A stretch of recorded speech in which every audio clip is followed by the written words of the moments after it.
Terima kasih Anda masih bersama kami di Newsroom. Pemirsa, kinerja 100 kerja daripada pemerintahan Joko Widodo dan Ma'ruf Amin menjadi sorotan masyarakat Indonesia, termasuk ini dari beberapa kementerian dan juga menteri-menteri di Kabinet Indonesia Maju, seperti itu ya.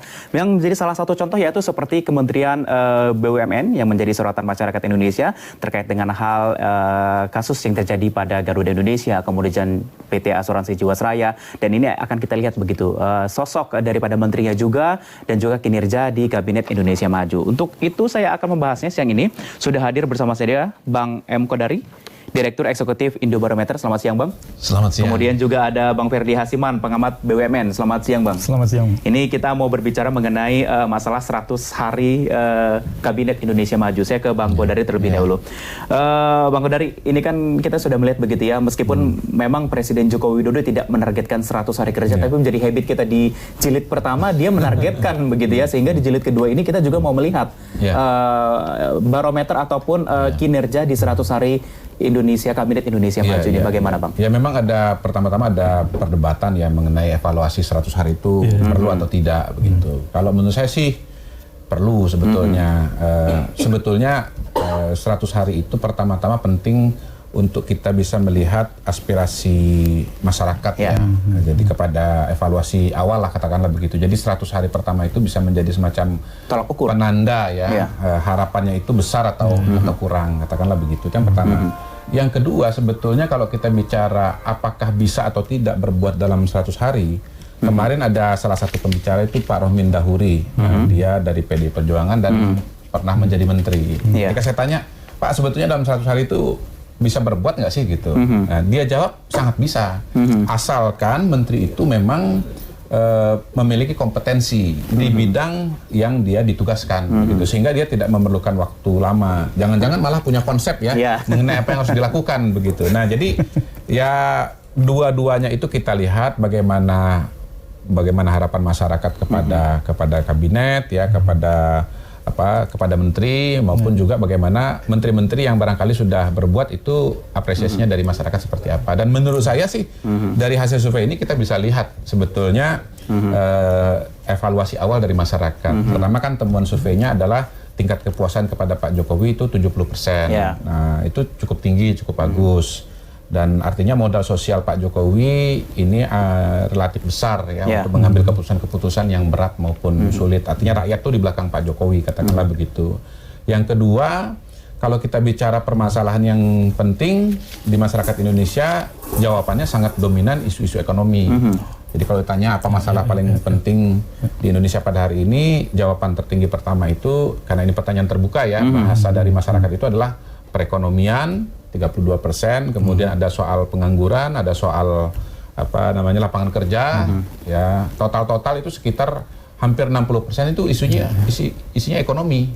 Ada soal KKN nomor 4 kalau nggak salah itu 8%, lalu ada banjir 6%. Jadi apa kira-kira yang menjadi PR terbesar Pak Jokowi pada hari ini bahkan 5 tahun ke depan itu adalah soal-soal ekonomi. Nah, bagaimana masalah ekonomi, masalah sembako, masalah lapangan kerja bisa lebih terbuka. Itu poin-poin utama dari survei ini. Baik, dari pengamat BUMN sendiri, Bang Ferdi Hasiman, ini kan menjadi sorotan di Kabinet Indonesia Maju yang jilid 2 ini adalah BUMN menjadi sorotan ya. Kemarin juga sangat ramai terkait dengan kasus Garuda Indonesia, kemudian juga disusul Asuransi Jiwasraya, begitu. Tanggapan Anda bagaimana terkait dengan kinerja BUMN yang saat ini? Kinerja Pak Erik menurut saya sangat bagus. Kinerjanya oke. Artinya Pak Jokowi memilih menteri sesuai dengan bidangnya. Dia orang profesional, dia punya pengalaman menggarap grup-grup besar, grup-grup bisnis besar, lalu punya pengalaman di bidang korporasi besar. Ya. Nah, pengalaman itu dia terapkan di BUMN, dan di 100 hari kerja pertama sudah kelihatan sekali. Dan sebelum dia melakukan banyak gebrakan, dia sudah mampu untuk melakukan pembersihan internal di dapur BUMN sendiri ya, melalui salah satunya adalah pemangkasan eselon di BUMN yang dianggap sebagai penghambat proses kerja di BUMN, karena eselonisasi yang panjang itu membuat kerja di BUMN tidak efisien.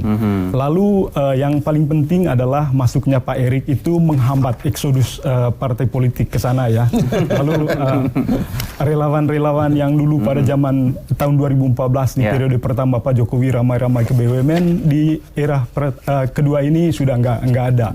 Jadi itu poin penting. Ya, ini benar-benar profesional. Penunjukan direksi dan komisaris juga adalah yang terbaik menurut pengamatan kami. Karena direksi dan komisaris yang ditunjuk oleh Pak Erik itu punya integritas, punya kapasitas yang bagus pada bidangnya. Jadi menurut Bang Ferdi tepat ya? Sudah tepat. Dan di 100 hari kerja ini Pak Erik sudah melakukan banyak hal.